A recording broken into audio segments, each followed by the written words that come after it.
साथियों, CMPC YouTube channel पर आपका स्वागत, अभिनंदन। आज का टॉपिक है रेक्टिफिकेशन और इस रेक्टिफिकेशन है चाप कलन वाला जो टॉपिक है, इसमें बहुत ही इम्पोर्टेंट क्वेश्चन है और ये है हाइपोसाइक्लोइड।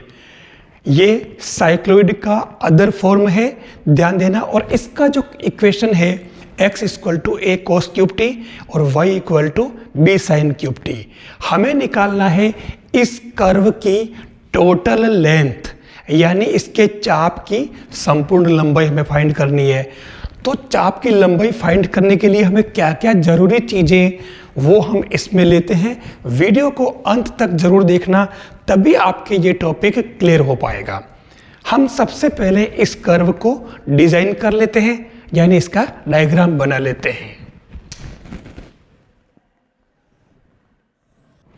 क्योंकि इसमें a और b अलग अलग है, यानी a इसका जो है छोटा है और b बड़ा है इसमें, और इस वजह से ये कर्व इस तरीके से बनेगा।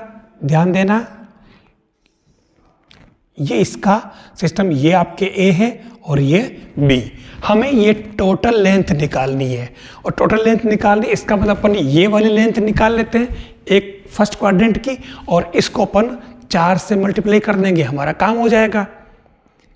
अब हम आगे बढ़ते हैं। हमारे पास जो कर्व दे रखा है, हम फॉर्मूले की तरफ अगर बढ़े उसके पहले में देखना होगा कि ये कर्व पैरामेट्रिक में है। हम इसको चाहे तो कार्टेशियन के अंदर भी कन्वर्ट कर सकते हैं, लेकिन हम इसी में रखेंगे। हम एक काम करते हैं, इन दोनों का t के रेस्पेक्ट कर लेते हैं डिफरेंशिएशन।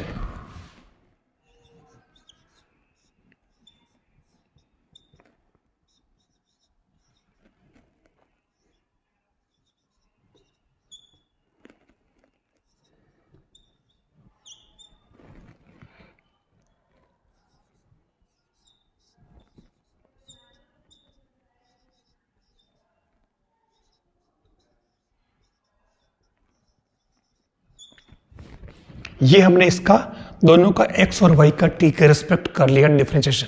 ठीक है, अब हमारा काम क्या है, इसमें s निकालना है। हम एक काम करते हैं, इसको हम s नाम दे देते हैं।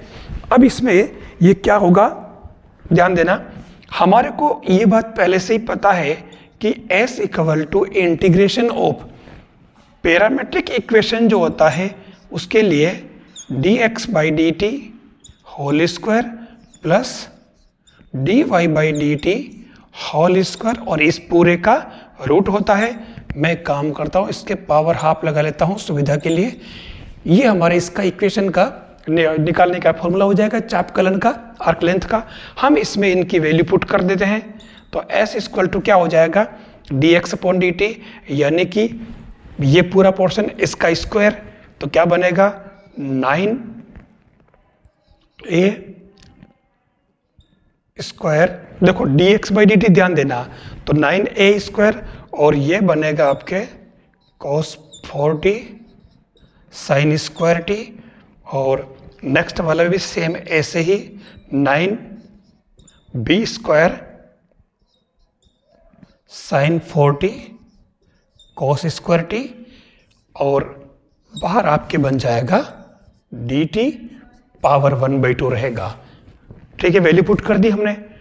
अब अगर ये जो कंडीशन बन रही थी ये वाला, ठीक है, तो उस केस में यहाँ 0 से π/2 था और वो t के लिए था, लेकिन हमने अब इसको थीटा लेट कर लिया है, तो उस केस में हमें लिमिट भी यहाँ से चेंज करनी पड़ेगी।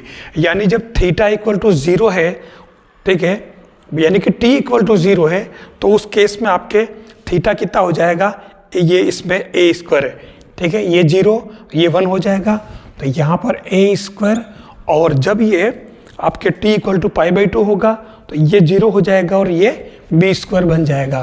तो लिमिट यहाँ चेंज होकर के b स्क्वायर बन जाएगी। अब आप इसका इंटीग्रेशन कर दें, तो ये हो जाएगा 6 upon b square minus a square, और थीटा का इंटीग्रेशन करें तो ये 3/2 अपॉन 3/2, और ये आपके a square to b square बन जाएगा। अब आप इसमें लिमिट पुट कर दें, तो ये 6 upon b square minus a square, और ये 2/3, और अब यहाँ थीटा की जगह जो लिमिट पुट करेंगे तो upper limit minus lower limit हो जाएगी। तो अपर लिमिट आपके बी स्क्वायर यानी कि B cube minus A cube, ये आपके 3 से कट रहा है। तो फाइनली एस की वैल्यू जो आपके आ रही है वो क्या आ रही है, यहाँ ये आपके 2 टाइम्स कट गया तो ये कितना बच गया है 4 और B cube minus A cube upon B square minus A square. आप इसको सोल्व कर सकते हैं तो ये क्या बनेगा, देखो बी क्यूब यानी कि ये B minus A B square plus A B plus A square upon B plus A और बी माइनस ए, तो ये कैंसल आपके। तो 4 into b square plus A B plus A square upon a plus b, ये हमारा इसका final answer आ जाएगा। ये इसमें समझने की बात है, यही तो हमारे आर्क लेंथ है, ये वाली संपूर्ण लंबाई, ठीक है। अब इसमें एक खास तौर से जो बात आती है स्पेशल केस, और वो स्पेशल केस क्या है आपको, क्योंकि जो क्वेश्चन गिवन है इसमें आपके ये लेंथ ए है और ये लेंथ बी है, लेकिन अगर इसमें आपके बी इक्वल टू ए हो जाए, मतलब दोनों ही लेंथ अगर बराबर हो जाए, ये भी ए और ये भी हो जाए, तो उस केस में इसमें क्या चेंज आ जाएगा। तो उस केस में जो चेंज आएगा, आप इसमें b की जगह a पुट करें तो ये क्या बनेगा 4, ये s आएगा आपके 4 और ये b स्क्वायर यानी कि a square plus a square plus a square और अपॉन b की जगह अपन a पुट कर रहे हैं और नीचे बन जाएगा आपके 2a। तो उस केस में आपकी ये क्या बन जाएगा 2 और ये, तो ये 6a इसका आंसर बन जाएगा। ये आपके इसका स्पेशल केस है। तो ये आप इस तरीके से चाप की लंबाई निकाल सकते हैं पैरामेट्रिक इक्वेशन के लिए भी।